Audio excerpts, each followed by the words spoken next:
There are really few things more dangerous than having the corporate media create propagandistic worlds in which 1 minute a fact that is affirmed overnight becomes a fact that gets denied. To have decade-long narratives about a country like Ukraine get completely rewritten, revised, and whitewashed with the specific and clear goal of having their reporting align with the security state of the United States and its war policies. And yet that is exactly what the US media has done. There is a new article in the New York Times today that very begrudgingly acknowledges a core truth about the situation in Ukraine. One that the Western press had spent a decade warning about, but then overnight, as soon as Russia invaded Ukraine and the United States government and other Western governments sided with Ukraine in that proxy war, just disappeared from public view. In fact, what had been long affirmed by the Western press for a decade became banned to express on the grounds that it was Russian propaganda or evidence somehow that you were aligned with or loyal to the Kremlin if you simply acknowledged it. A tactic that has become increasingly common. That is, in fact, the go-to tactic of the Western press to stigmatize dissent and to propagandize the public, to label all dissent disloyalty or proof of allegiance to the Kremlin, almost to the point of caricature. They do it. And yet allegations of disloyalty to your own country, to your own tribe, are inherently potent. Now, let's look first at what the New York Times acknowledged today. The fact that they acknowledge it is significant. The way in which they acknowledge it and tried to frame it, though, is incredibly revealing about how propagandistic the Western press is when it comes to this war. So there you see the headline on the screen from today's article, and the headline reads, "Nazi symbols on Ukraine's front lines highlight thorny issues of history." And the article reads, quote, "Troops' use of patches bearing Nazi emblems risk fueling Russian propaganda and spreading imagery that the West has spent a half-century trying to eliminate." So they're admitting that there are all sorts of Nazi emblems spread throughout the Ukrainian military. We've all seen them. They're not just posted from random trolls, but even Ukraine's government and NATO and Western media outlets have repeatedly got caught posting glorifying photos of Ukrainian military battalions and Ukrainian soldiers, only to be embarrassed when they learned afterward that the image that they were spreading and glorifying contained classic Nazi symbols. And I don't mean MAGA hats. I mean the real deal Nazi flags, imagery, and symbols from battalions who are explicitly loyal to neo-Nazi ideology. For a decade, the Western press has warned that the dominant faction, the best fighting force in Ukraine, are the Azov Battalion and allied groups that explicitly have adopted a neo-Nazi ideology. Now, maybe you're someone who doesn't care about that. Maybe you're someone who's happy to see neo-Nazi groups in Europe armed again, rearmed. Maybe you think this time that will work out well, unlike the last time when that happened, when Nazi ideology took root in Europe and began to be flooded with heavy weaponry. But regardless of your views on Ukraine and the war, we should want our media telling the truth, not rewriting history to suit government war policies, and that's exactly what this propaganda has been about. So let's look at what the New York Times admitted today and how they did it. Quote, "Since Russia began its invasion of Ukraine last year, the Ukrainian government and NATO allies have posted, then quietly deleted, 3 seemingly innocuous photographs from their social media feeds. A soldier standing in a group, another resting in a trench, and an emergency worker posing in front of a truck. In each photograph, Ukrainians in uniforms wore patches featuring symbols that were made notorious by Nazi Germany and have since become part of the iconography of far-right hate groups. The photographs and their deletions highlight the Ukrainian military's complicated relationship with Nazi imagery." Now, let me just stop there. Let's look at this phrase. Let's savor it. The Ukrainian military's complicated relationship with Nazi imagery.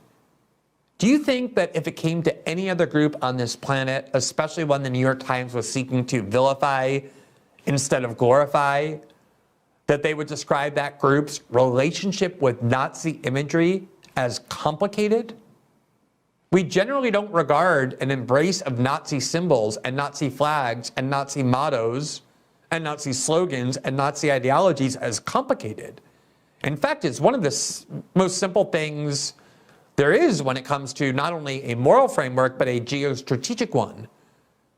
We ought to avoid arming militias and battalions that have a relationship with Nazi imagery. But in this case, the New York Times needs to justify it, needs to mitigate it. And so now it becomes complicated. You're going to see this kind of moral relativity throughout the entire article. Now, again, if someone in the West wears a MAGA hat, that becomes instant proof they're a Nazi. They have to be destroyed. They're not entitled to free speech. They're not entitled to due process. You can imprison them for months with no trial. And it's all justified because they're Nazis. But then when Western institutions meet actual Nazis, like the real deal kind, the kind that admire Nazi Germany and view classic Nazi collaborators as heroes and inspirations, neoliberal institutions in the United States want to arm and fund them and turn them into heroes. So here we see the complicated relationship that Ukraine's military has with Nazi imagery, a relationship forged under both Soviet and German occupation during World War II. That relationship has become especially delicate because President Vladimir Putin of Russia has falsely declared Ukraine to be a Nazi state, a claim he has used to justify his illegal invasion. Now, the fact that Russia asserts a particular thing to be true does not make it immoral to acknowledge its truth if it's actually true. If what the Russian government is saying is factually correct, the fact that your view aligns with the Russian government's does not make you a Russian propagandist or a Kremlin agent. It just means that you're both acknowledging the same fact. And the claim that Putin made when originally announcing his invasion, namely that there is a significant faction in the Ukrainian military and in Ukraine composed of Nazis, and that therefore part of that military operation is designed to denazify the Ukrainian state, is one that has been made over and over and over again by almost every major Western media outlet before this war, including, as we will show you, the New York Times. And yet now what they're essentially saying, the New York Times is the only reason it's a problem for Ukrainian militias and battalions to be enamored of Nazi ideology is not because it's inherently problematic if they're Nazis, but because it fortifies Russian propaganda. It makes Putin's claims seem valid. You know why? Because in this particular case, it happens to be. And the only thing you need to do to see that is to look at what the Western press has been saying for 10 years before the invasion, when they changed their story overnight because that fact became too inconvenient to admit any longer.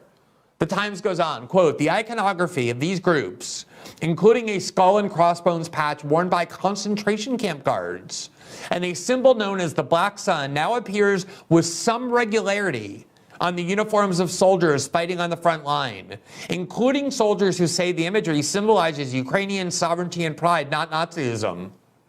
Try that, try that. Go out on the street if you're a conservative in the United States, proudly wearing Nazi symbols and Nazi ideology, and when your photo is taken and the New York Times publishes it, and every liberal journalist in this country demands that you get fired from your job and excluded from the financial system, try this excuse that the New York Times is accepting from Ukrainians wearing Nazi symbols. Oh, I don't interpret the swastika or the Black Sun or these other Nazi symbols as Nazism. I just interpret that as American sovereignty and American pride. Let me know if that works out, or if the New York Times is sympathetic to that claim when it comes from conservatives in the United States or in the West, as opposed to the Ukrainian battalion Joe Biden is dead set on arming into for all of eternity, it seems. The article goes on. In the short term, that threatens to reinforce Mr. Putin's propaganda and giving fuel to his false claims that Ukraine must be, quote, denazified, a position that ignores the fact that Ukraine's president, Vladimir Zelensky, is Jewish. Now, let me stop again here. What the New York Times is trying to tell you is that you don't have to worry about the fact that huge numbers of Ukrainian soldiers and Ukrainian people and Ukrainian battalions are openly embracing Nazi ideology, because the president of Ukraine is Jewish. Now, what I want you to do is the next time somebody says that the United States has a problem with systemic racism, or that the United States is a country founded on white supremacy, claims that are extremely common, in fact, gospel in liberal discourse, I want you to say in response, well, of course that cannot be true, because after all, the president of the United States from 2008 to 2016, Barack Obama, is black. Therefore, it cannot be true that the United States is founded on an ideology of white supremacy, or that that ideology continues to be the predominant ideology in the United States. Or you can point out that not only is President Obama, who was elected and then reelected, black, but also the current Vice President, Kamala Harris, is as well. And therefore, that is a negation of the claim that the United States is a racist country. It seems to work here from the New York Times when it comes to Ukraine. I don't think that you would be very successful in arguing that when it came to similar claims about the United States. The article goes on. More broadly, Ukraine's ambivalence about these symbols, and sometimes even its acceptance of them. Okay, so the New York Times is acknowledging that Ukraine is ambivalent about Nazi symbols and sometimes even accepting of them. Seems like a pretty big deal to admit, given that that's the country that we are turning into one of the most well-armed countries on the planet. What is the concern the New York Times has about this fact, that Nazis are being armed and that might lead to very dangerous outcomes in the future? No. The concern is, quote, this risk giving new mainstream life to icons that the West has spent more than a half century trying to eliminate. Quote, what worries me in the Ukrainian context is that people in Ukraine who are either in leadership positions, either they don't or they're not willing to acknowledge and understand how these symbols are viewed outside of Ukraine, said Michael Coburn, a researcher at the investigative group Bellingcat, who studies the international far right. Are you surprised that the first expert, the apolitical neutral expert cited by the New York Times in this article, happens to be somebody from Bellingcat, who in a report that we broadcast 2 weeks ago that has been watched by almost 2 million people, was one that we documented is funded and shaped by the security state agencies of the West, the very governments that are behind the war in Ukraine. And here he is trying to say the only problem with it is not that these ideologies are pretty dangerous, Nazism that is, but that they have bad PR in the West, and it's really important to maintain good PR in the West so that the West continues to fund and arm Ukraine. In other words, the problem isn't that the Ukrainians are Nazis, the problem is they're being too candid about it. Quote, I think Ukrainians need to increasingly realize that these images undermine support for the country. Shouldn't they undermine support for the country? Shouldn't the fact that the leading fighting forces in Ukraine are filled with Nazis and people who have allegiance to Nazi ideology? Again, when I say Nazi ideology, you have to be very careful, because in Western discourse, that phrase has been so overused. That Trump is a Nazi, that Trump is the new Hitler, that the Trump movement is fascist, that they're based on white supremacy, has been asserted over and over that those words have lost their meaning. You call someone a Nazi now, and it pretty much means they're a conservative, or someone who dissents from establishment orthodoxy, whether from the right or the left. But it does actually have meaning. There are real Nazis. There is such a thing as Nazi ideology, and these are the real adherents to it. And the only problem, according to the New York Times and their partners at Bellingcat, is that it creates bad PR for Ukraine. It's important to keep good PR from Ukraine so we can keep weaponizing them and funding them. So far, the New York Times says, the imagery has not eroded international support for the war. Why not? Why hasn't this imagery of what the New York Times describes as regular or frequent invocation of Nazi ideology and Nazi symbols by the Ukrainian military, why hasn't that eroded international support for the war?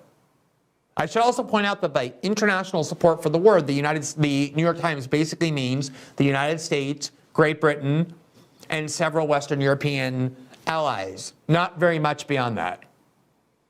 It has, however, says the Times, left diplomats, Western journalists, and advocacy groups in a difficult position. Okay, you would think By difficult position, what the New York Times means is that these diplomats, Western journalists, and advocacy groups are advocating that neo-Nazi groups be funded, and that's the difficult position. That's not what they mean. That's not the difficult position. What is the difficult position that they're in? Quote, calling attention to the iconography risks playing into Russian propaganda. Saying nothing allows it to spread. In other words, because it might be helpful to Russia to point out the truth, which is what journalists, above all else, are supposed to reveal so that you can decide what policies you support, because that might help Russia, journalists are in a difficult position about whether or not they should admit these facts. This is the part that is most mind-blowing. Even Jewish groups and anti-hate organizations that have traditionally called out hateful symbols have stayed largely silent. Privately, some leaders have worried about being seen as embracing Russian propaganda talking points. Now, the ADL, the Anti-Defamation League, used to be very open about the fact that they regarded the Azov Battalion as an extraordinarily menacing neo-Nazi group. They said it over and over, and now suddenly, because pointing that out might undermine the agenda of the US security state, groups that ostensibly exist to defend the Jewish people from anti-Semitism, but which in fact are really about advancing the interests of the Democratic Party, will no longer denounce actual neo-Nazi groups or raise concerns about arming them, because to do so would undermine Joe Biden's policy. Now, in case you think this is just some isolated cases of Twitter trolls on Ukraine, on Twitter or elsewhere, the New York Times says, in April, Ukraine's defense ministry posted a photo on its Twitter account of a soldier wearing a patch featuring a skull and crossbones known as the Totenkopf, or death's head. The specific symbol in the picture was made notorious by a Nazi unit that committed war crimes and guarded concentration camps during World War II. The Ukrainian Defense Ministry posted a photo glorifying soldiers wearing the exact symbols that Nazi units wore while they committed war crimes and guarded concentration camps during World War II. The patch in the photograph sets the Totenkopf atop a Ukrainian flag with a small number 6 below.